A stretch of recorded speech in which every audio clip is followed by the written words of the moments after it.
আসসালামু আলাইকুম guys, welcome back to my channel.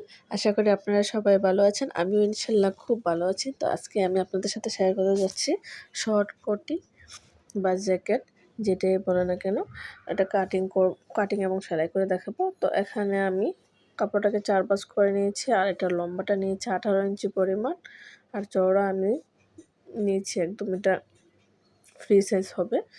তো এখানে আমি শোল্ডার 7 ইঞ্চি পরিমাণে নিয়ে নিয়েছি।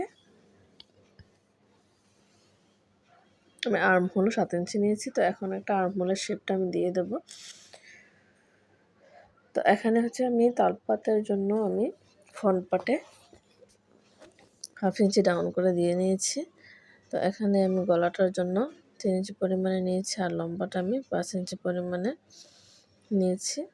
তো কোটির হচ্ছে গলা লম্বা, গলাটা খুব মানে একটু বড় হয় নিচের লোমটা। তো এখানে হচ্ছে আমি যে এই বাটিটা দিয়ে আপনাদের দেখিয়েছি, কারণ হচ্ছে যারা নতুন তারা খুব সহজে এটা কাটিং করতে পারবে, যারা গোল গলা শেপটা দিতে পারে না তাদেরকে বোঝানোর জন্য আমি আজকে এটা ইউজ করেছি। তো আর ব্যাক পার্টের জন্য আমি ব্যাক পার্টের গলাটা নিয়েছি 1 ইঞ্চি পরিমাণ। তো এখানে আমি বডি হচ্ছে 9 ইঞ্চিতে নিয়েছি, আর 1 ইঞ্চি হচ্ছে এক্সট্রা নিয়েছি। তো আমি নিচে 1/2 ইঞ্চি পরিমাণ ডাউন করে আমি কাটিং করে দেবো।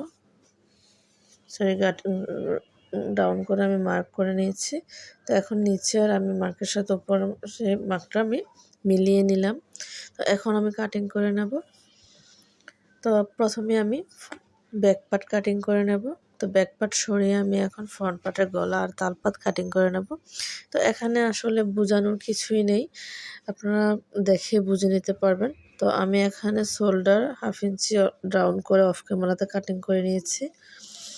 তো আমি এখানে ফ্রন্ট পার্টের তালপাতটা কাটিং করে নেব।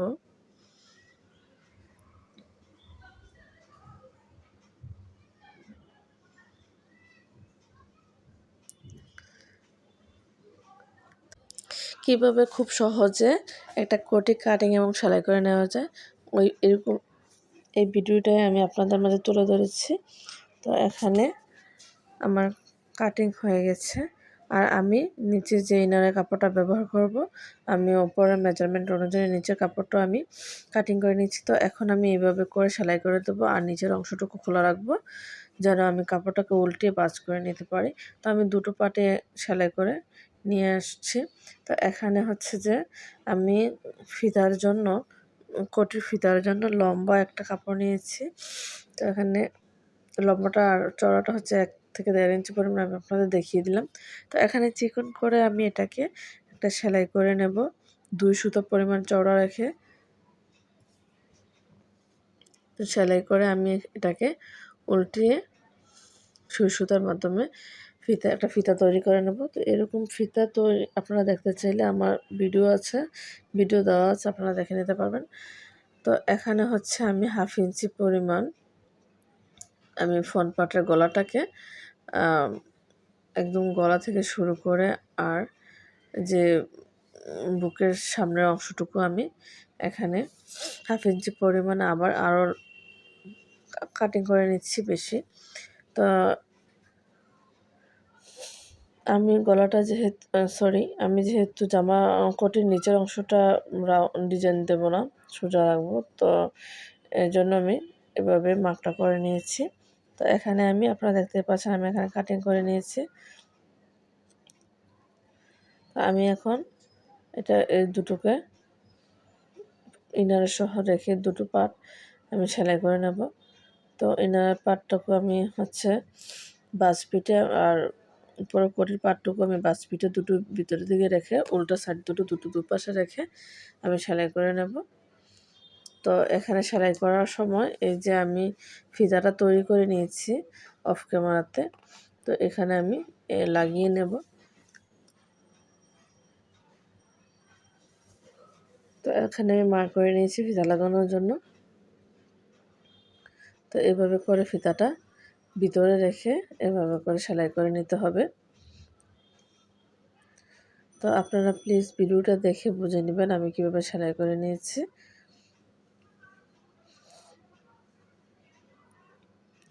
তো এখানে আমি সেলাই করে নিয়ে এসেছি। এখন ছোট ছোট কাট বসিয়ে দেব যেন সেলাইয়ের ফিনিশিংটা খুব ভালো আসে। সো ফ্রেন্ডস, ভিডিওটি যদি ভালো লেগে থাকে আপনাদের কাছে অনুরোধ রইল একটা লাইক দিয়ে দিবেন, আর ফ্রেন্ডস এবং ফ্যামিলির সঙ্গে বেশি বেশি করে শেয়ার করবেন।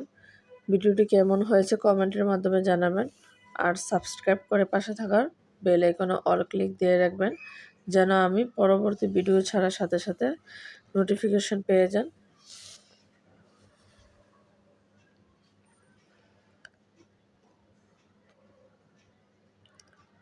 তো এখানে আমি সম্পূর্ণ দুটো পাটে কাট বসিয়ে দিয়েছি, আর যে বাড়তি কাপড়টুকু আছে ওগুলো আমি কাটিং করে নিয়েছি।